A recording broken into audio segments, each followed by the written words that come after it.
Segunda parte: los cuadernos centrales del capítulo 3. Proceso de producción del capital. Los 5 primeros cuadernos de los manuscritos del 61 al 63 son los únicos que se escribieron entre agosto de 1861 y marzo de 1862, como un discurso perfectamente construido, con continuidad lógica y alcanzando una cierta forma definitiva, y decimos cierta porque, de todas maneras, el texto correspondiente de El Capital, secciones segunda a cuarta del tomo primero, tendría variantes. La materia que expondremos en el capítulo 3 está más desarrollada en algunos aspectos que la de El Capital, no así la correspondiente a los capítulos 4 y 5. Es un progreso con respecto a los Grundrisse, 57, pero no toca muchos temas que había expuesto desde noviembre de 1857, 58. En esta segunda parte se produce el pasaje del dinero al capital, véase esquema 3. Del ente abstracto, dinero, parte o determinación del todo, se asciende ahora, flecha de ese esquema, a la totalidad concreta esencial, el capital. Es un ascenso dialéctico que, paradójicamente, no ha sido tan estudiado por la tradición marxista. Estos manuscritos del 61 al 63 iluminan lo que ya habíamos descubierto en los Grundrisse. Tenemos conciencia de indicar algunos aspectos nuevos en la tradición marxista. La categoría de totalidad no explica este pasaje. Solo la categoría implícita, pero frecuentemente usada por Marx, de exterioridad, Auserlichkeit, como la hemos llamado en otros trabajos, proporciona la clave hermenéutica para tener una nueva visión sobre la totalidad del discurso de Marx. Daremos a este capítulo 3 una importancia especial en nuestra interpretación. El apéndice sobre la exterioridad en el pensamiento de Marx es relevante para esta hipótesis de lectura. En ese momento, Marx tenía el siguiente plan de trabajo. 1. Transformación del dinero en capital. 2. Plusvalor absoluto. 3. Plusvalor relativo. 4. Aquí debería incluirse la cuestión de la acumulación. Pero, poco después se habla igualmente de la combinación del plusvalor relativo y absoluto, 285, 6 a 7, 327.59. 5. Teoría sobre el plusvalor. Hasta enero de 1863 este plan primitivo fue respetado, pero poco a poco se introdujeron modificaciones. 6. Confrontación crítica con J. Stewart y los fisiócratas. Cuaderno B, folios 220 al 243, 333, 7 a 363, 26 y 34 a 60, comenzado en marzo de 1862, 135. Verdad es que el plusvalor no se manifiesta entre los fisiócratas bajo esta forma, como trabajo excedente no pagado, porque ellos no llegaban todavía a reducir el valor en general a la sustancia simple, a la cantidad o al tiempo de trabajo. Como es natural, su modo de representación, Darstellungsweise, se halla necesariamente determinado por su concepción general acerca de la naturaleza del valor, que en ellos no consiste en un determinado modo de ser, Daseinweise, social de la actividad humana, trabajo, sino en algo material, en la tierra, la naturaleza y las diferentes modificaciones de esta materia, 341, 28 a 36 y 38 a 39. En este capítulo corto, deseamos especialmente tener una atención epistemológica explícita para describir el método que Marx usa en sus confrontaciones con los economistas capitalistas. No podremos ocuparnos del tema de manera tan detallada en los próximos capítulos, por ello aquí debemos aclarar este nivel específico del discurso de Marx. 6.1. El caso de Stewart, 333, 7 a 337, 30 y 34 a 36.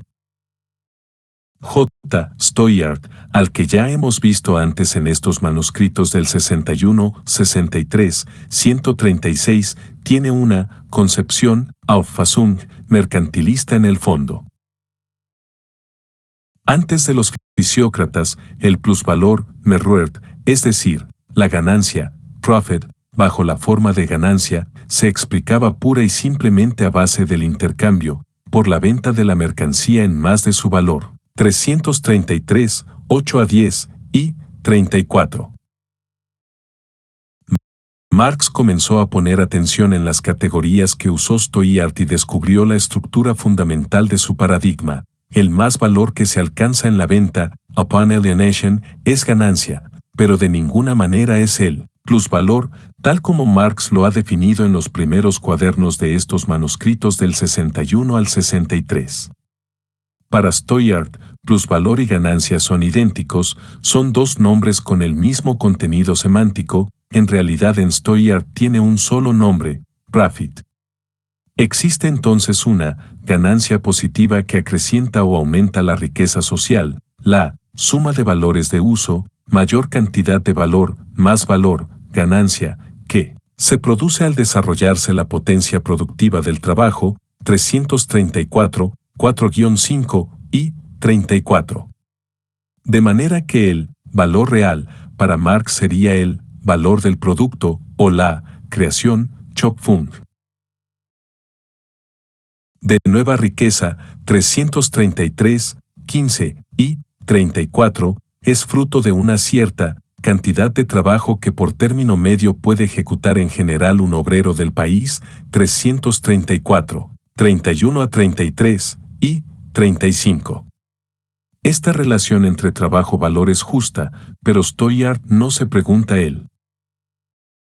¿Cómo, es posible que haya nuevo valor, más valor, plusvalor? No puede explicar, clarificar el origen de ese plusvalor del capitalista particular e Einzelnen.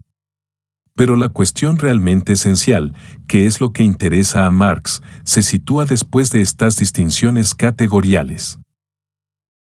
Cuando se vende el producto devenido mercancía, se alcanza ganancia relativa, que representa pérdida para alguien. 333, 18 a 19 y 34, ya que el capitalista manufacturero agrega por sobre el valor real un cierto plus, un más, el precio de la mercancía. Nueva categoría de Stoyard está por sobre el valor real y en la venta se logra así una ganancia relativa. Esta es la ganancia capitalista que es pérdida del comprador. Marx dice que Stoyard comprendió bien que la distribución de la ganancia relativa corresponde a las clases dominantes, la ganancia a los manufactureros, el interés a los prestamistas, la renta a los propietarios del suelo. También comprendió claramente que toda ganancia es el más valor del precio de la mercancía sobre el valor real. Tuvo asimismo una acertada concepción del capital al descubrir que se produjo la disociación entre las condiciones de la producción, consideradas como propiedad de una determinada clase y la capacidad de trabajo, como diferentes, 337, 21 a 23 y 36. Pero, esencialmente, Stoyard no pudo comprender para nada la cuestión del plusvalor tal como lo concibió Marx porque nunca salió del horizonte de la circulación. En efecto, cuando Stoyard se pregunta por los componentes del valor real, indica que son tres: cantidad de trabajo, valor de los medios de subsistencia y valor de los materiales, 334, 3140 y 35. Estos tres momentos, articles, dice Stoyard, encubren o no manifiestan el plusvalor en el sentido de Marx. La cantidad de trabajo es todo el trabajo empeñado del obrero. Mientras que los medios de subsistencia o lo necesario para reproducir la capacidad de trabajo, diría Marx, son en realidad parte de la cantidad de trabajo, sería el tiempo necesario, pero no el plustiempo. En fin, De la confrontación con Stuart, Marx concluye que no se descubrió el plusvalor como tal, como plustiempo objetivado, sino solo bajo la forma de aparición, hubiera dicho Marx, de uno de sus fenómenos, como ganancia. Pero, en definitiva, el error o confusión fundamental es el mismo que el del mercantilismo, afirmar que la mercancía se vende por sobre su valor para explicar la ganancia, no se comprende que se vende por su valor real que incluye el plusvalor como cantidad de tiempo objetivado por sobre el valor necesario para la reproducción de los medios de subsistencia del obrero, para expresamos en el nombre de las categorías de Stoyard. Cabe preguntarnos, ¿qué tarea hermenéutica realizó Marx? Marx se hizo cargo de los nombres y de las categorías dentro del paradigma mercantilista de Stoyard y confrontó este con sus propios nombres, categorías y paradigma. De allí aparecieron aspectos positivos y recuperables de Stoyard y se rechazaron otros debido a errores de confusión. 137. Desde el horizonte, en el que situaba Stoyard, él es la expresión racional, rationelle, del sistema monetario y mercantil, 337, 19 a 20 y 36. Es decir, desde su mundo real, práctico y cotidiano no hay posibilidad de una expresión racional, coherente. Científica, 333, 11, 12 y 34, diferente de la que él expresó. Puede ser perfectamente racional o científica y sin embargo errada, confusa, es coherente con su horizonte, que tiene al capital como esencia y fundamento, sus errores son entonces necesarios. 6.2. Confrontación con los fisiócratas, 337, 31 a 348, 13, 1, 37, 45. Para los fisiócratas, en cambio, el producto es vendido como mercancía en su valor. Pero este valor contiene más valor del invertido en los medios de producción y en el salario que paga la capacidad de trabajo del trabajador agrícola. Dicho más valor, plusvalor, es solo un don de la naturaleza, Gab der Natur. 346, 11 y 43. Ese plusvalor es la renta que recibe el terrateniente. No hay otro plusvalor más que la renta, y la ganancia del industrial debe interponerse como un salario del empresario. Si es verdad que los fisiócratas superaron el mercantilismo, si es verdad que desplazaron la investigación acerca del origen del plusvalor de la esfera de la circulación a la esfera de la misma producción directa, 341, 16 a 20, 1, 38, cometieron sin embargo numerosas confusiones. Desde ya debemos indicar que en la confrontación con los fisiócratas Marx no ha constituido todavía muchas de las categorías necesarias. Por ello, por ejemplo, acepta que la renta es plusvalor en sentido estricto, tal como lo había ya estudiado en los Grundrisse, 138. Desde el horizonte burgués de comprensión, los fisiócratas identificaron los momentos constitutivos del capital como algo independiente de su forma social, que les lleva a considerar la forma capitalista de la producción como una forma natural y eterna, 338, 7 a 8 y 37, este error de historicidad los conduce a concebir como una ley abstracta, común a todas las formas de sociedad, lo que es en realidad la ley material que corresponde a una determinada fase histórica de la sociedad, 338. 15 a 16 y 37.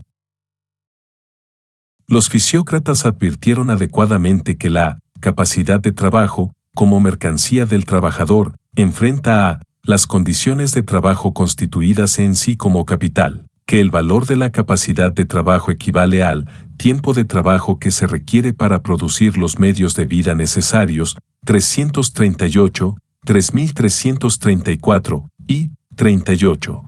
Aunque se equivocaron al considerar ese mínimo necesario como inalterable, ya que la misma capacidad de trabajo recibe para su reproducción el efecto del desarrollo histórico que está sujeto a cambios. Pero lo más grave es que no entendieron el plusvalor formal sino solo materialmente. Por ser el trabajo agrícola el único trabajo productivo, de plusvalor, el único trabajo creador de plusvalor, la forma de plusvalor que distingue al trabajo agrícola de todas las demás clases de trabajo, es decir, la renta de la tierra, constituye la forma general del plusvalor. El trabajo agrícola es aquel en que se manifiesta de un modo material, tangible la creación de plusvalor, 342, 41 a 343, 15 y 40. Los fisiócratas toman como creador de plusvalor o como sustancia del plusvalor un trabajo determinado y concreto, el agrícola, y no el trabajo abstracto y su medida, el tiempo de trabajo, 344, 1 a 3 y 41. Solo en el caso de haberse definido la condición social del trabajo, en general, se podía formalmente construir la categoría del plusvalor, plustrabajo social objetivado. Pero nada de esto pudieron hacer los fisiócratas, lo que les llevó a múltiples contradicciones con sus propios supuestos. La primera contradicción es que aunque dan prioridad a la agricultura y a los terratenientes, no han comprendido que la disolución del sistema feudal prioriza ahora el capital industrial, y el mismo terrateniente aparece en realidad más como capitalista que como propietario, y en tanto tal se le distribuye plusvalor como renta. En resumen, se dan, pues, dentro del mismo sistema las siguientes contradicciones. La de que, habiendo comenzado por explicar el plusvalor por la apropiación del trabajo ajeno, este sistema no vea, ceguera hermenéutica, en el valor una forma de trabajo social y no considere el plusvalor como plustrabajo, sino que conciba el valor como simple valor de uso, como simple materia, viendo en el plusvalor simplemente un don de la naturaleza, 346, 30 a 36 y 43. Como puede observarse, Marx prueba, se muestra a sí mismo la resistencia o pertinencia de sus instrumentos interpretativos, sus categorías, al confrontar a su eventual adversario con claridad, como en la retórica griega. Pero, al mismo tiempo en torno a la cuestión del plusvalor surgen nuevos temas que deben ser clarificados. Si con J. Stoyart fue la diferencia entre el valor y el precio de la mercancía, realización del plusvalor como ganancia, ahora en cambio es la cuestión del trabajo productivo de plusvalor, y la complicada temática de la renta del suelo. 6.3. Otras contradicciones menores, 348, 14 a 363, 26 y 45 a 60. Marx continúa, asegurando, el contenido semántico de la categoría de plusvalor. Los fisiócratas cifraban la esencia, Wesen, de la producción capitalista en la producción del plusvalor. Era este el fenómeno, Panomen, que se proponían explicar, 358, 3 a 4 y 54. En esta concepción, se expresa, por tanto, en primer lugar, la esencia, Wesen, del plusvalor, consistente en ser un valor que se realiza en la venta sin que el vendedor haya entregado por ella un equivalente, sin haberla comprado. Valor no retribuido, 349, 27 a 29 y 47. ¿De dónde proviene, entonces, el plusvalor? Lo que equivale a preguntarse, ¿de dónde proviene el capital? Su error estriba en confundir el incremento de materia operado en la agricultura con el incremento del valor de cambio, 358, 13 a 17 y 54. La reflexión dialéctica de confrontación que Marx efectúa tiene ya bien clara la esencia del plusvalor. Desde la esencia a la identidad, el fundamento, es necesario ahora explicar, clarificar los fenómenos, las apariencias, lo fundado, es decir, la ganancia, la renta, el interés.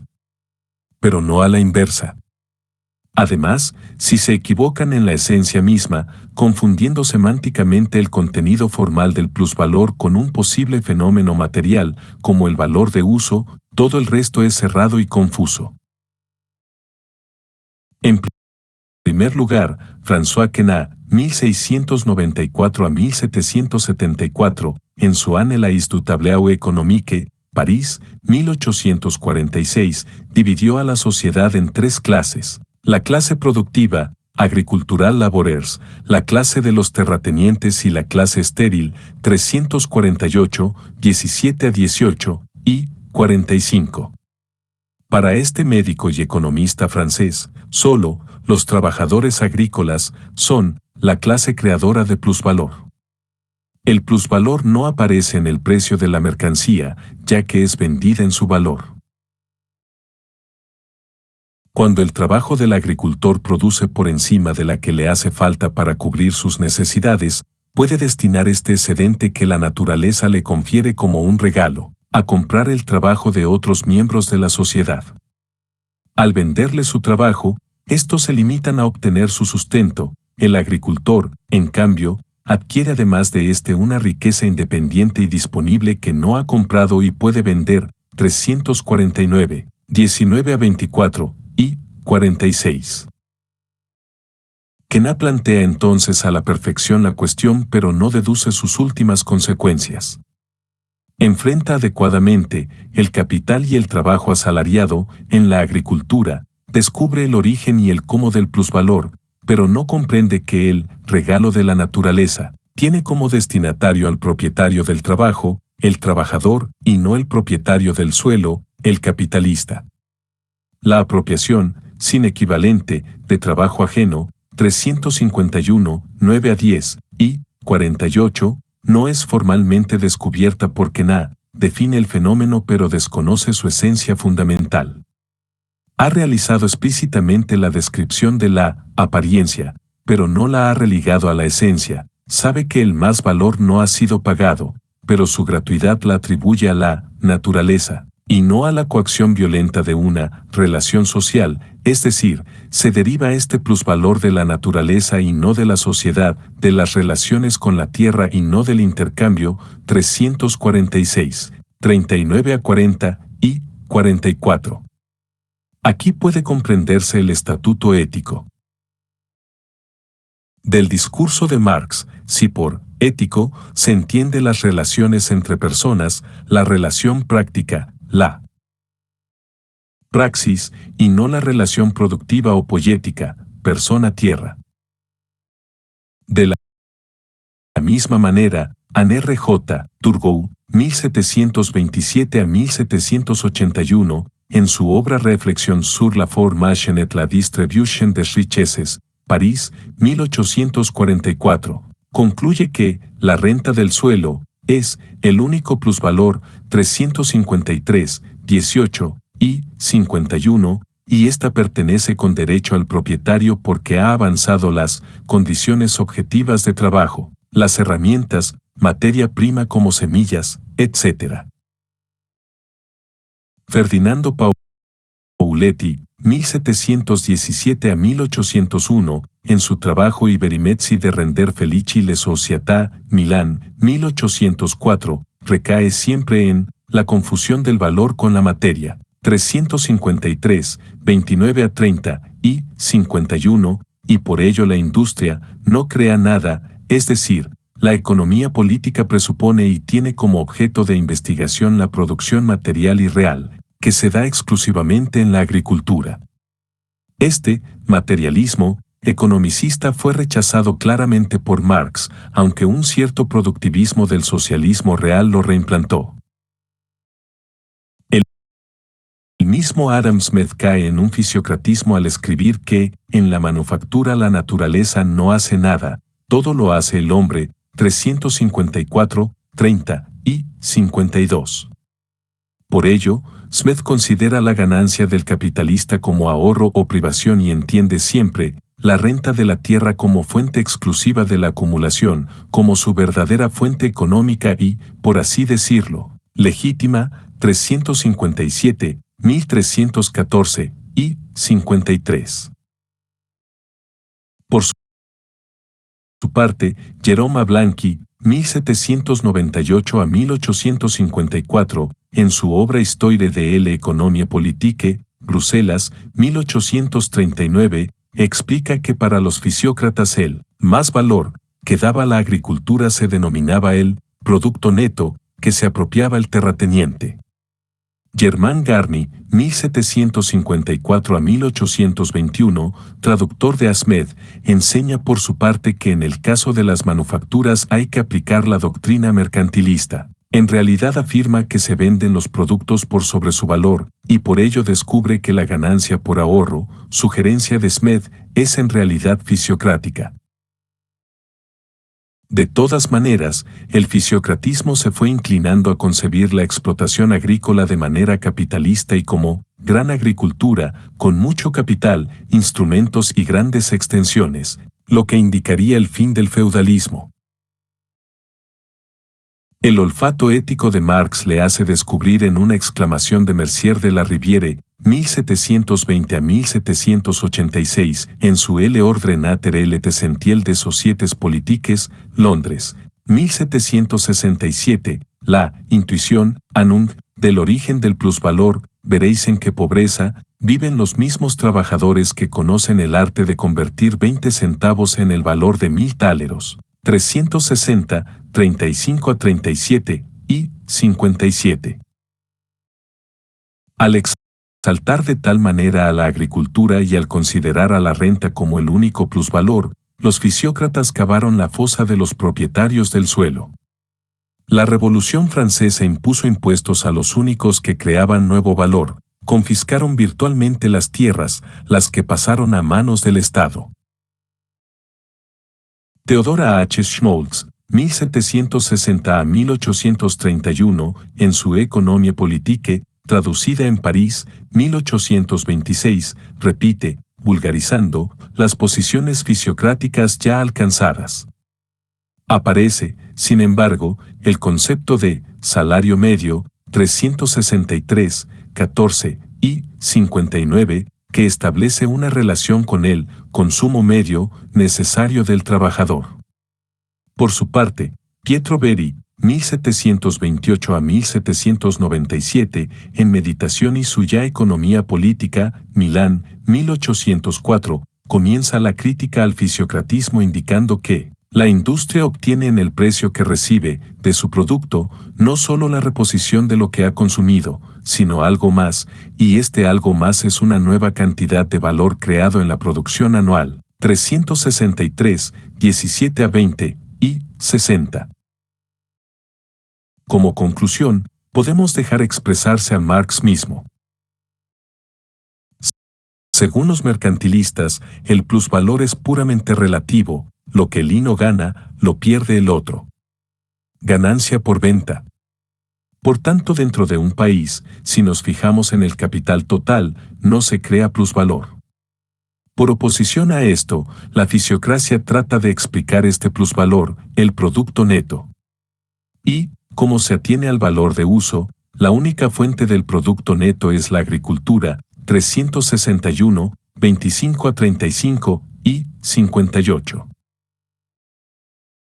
Esta traducción del paradigma mercantilista y fisiocrático al de Marx, respetando a veces la denominación de sus categorías, pero vertiéndola semánticamente en las de Marx, concluye la confrontación inicial. El sistema mercantilista niega, en realidad, la creación de plusvalor absoluto, 361, 32 a 33 y 58. Mientras que los fisiócratas interpretan materialmente el plusvalor pero ignoran su esencia formal, fruto del plustrabajo abstracto.